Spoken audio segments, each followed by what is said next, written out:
Hello mga person, samahan nyo akong maglakbay. So, ito pala yung top view sa lugar na pinupuntahan namin. Actually, matagal na talaga tong video na to, pero ngayon ko pa lang siya na-edit. At tingnan nyo naman, ang ganda-ganda ng mga flowers dito, kaya binidyuhan ko na rin for the go.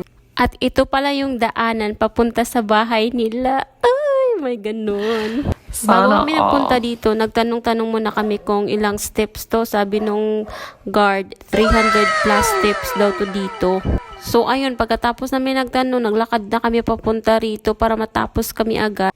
Hindi pa nga kami nakakalahati, nagrereklamo na ako kasi ang sakit-sakit ng paa ko kasi nga nakasandas lang ako, hindi ako na-inform, ganito pala yung pupuntahan namin. So ayan pala yung pinunta namin dito, yung Busay Dalupia, kasi nga ito lang yung pinakamalapit na busay dito sa La Carlota Mountain Resort. Balita ko meron daw tong 7 Falls, tapos itong Busay Dalupia lang yung pinaka-accessible, malapit lang sa kanilang resort. So ito na lang yung pinuntahan namin. Guys, alam nyo ba, nung nakikita ko tong ganitong tubig, naalala ko yung kabataan namin na naglalaba kami sa gilid ng sapa. Tapos ganun yung labahan namin. Naalala ko yun. Bigla ko tuloy naalala yung kabataan namin na naglalaba kami sa sapa. Tapos minaanod-anod namin yung mga labahan dun sa mga tubig sa sapa. Oy, sino makarelate? Ayan, ang ganda niya pala sa malapitan. Tapos, meron pa sila dito mga bato na in-arrange nila. Oh, ang galing, diba? Hindi natumba. Ang sarap patumbahin. Ayan, dahil bida-bida ako, naglakad agad ako doon sa malapit sa falls. Kasi gusto ko nga pumunta doon sa pinakamalapit talaga. At ayan, nagpa-video na ako habang naglalakad ako papunta doon. Kasi hindi ako nagdadala ng cellphone. Baka kasi madulas at saka mabasa yung cellphone ko. Kaya nagpa-video na lang ako. Ayan, para ma-experience ko talaga yung tubig dito, binasa ko na lang yung tiil ko. Oy, tiil. Binasa ko na lang talaga yung paa ko, pati yung sandals ko. Tapos, alam nyo ba, ang lamig-lamig talaga ng tubig dito.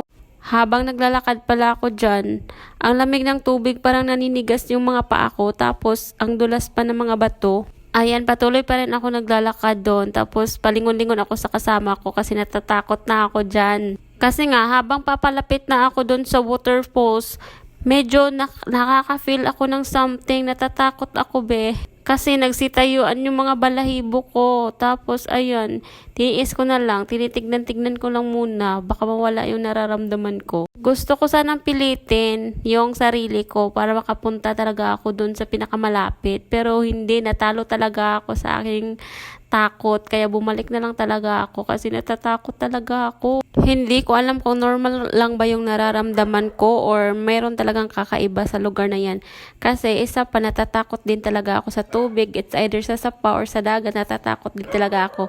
Especially, wala din akong kasamang pumunta dun sa malapit. Kaya natakot talaga ako kasi yung kasama ko pinabideo ko sa akin. Ayaw din naman niyang sumama doon kasi natatakot din siya mabasa yung sapatos niya. Kaya ayan, tumayo na lang ako dyan sa bato at nagpapapicture ako para meron akong remembrance dito.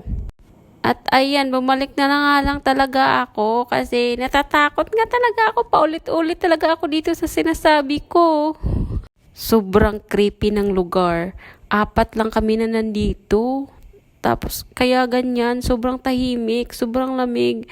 Pwede naman talaga dito magluto-luto, kakain, magpicnic, whatever. Pero kami, nagpunta lang talaga kami dito para lang talaga sa Reels, para ma-post lang talaga ako sa Reels. Tapos, ilang buwan na to, ngayon ko pa lang siya na-edit kasi nga, tamad nga ako mag-edit, diba? So, sa mga nagtatanong, anong lugar to, saang lugar to, sa La Carlota City, Negros Occidental pala ito, La Carlota Mountain Resorts, Negros Occidental. Ayan, pauwi na nga kami niyan. Tapos, for the video, ang person para meron siya ma-upload sa Reels kasi Reels is live. Paakyat na naman kami ng 300 steps na hagdanan papunta sa taas.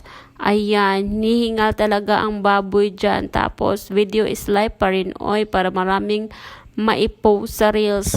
The more chances of winning. Huy! Tapos na pala tong video ko. Please follow for more. God bless!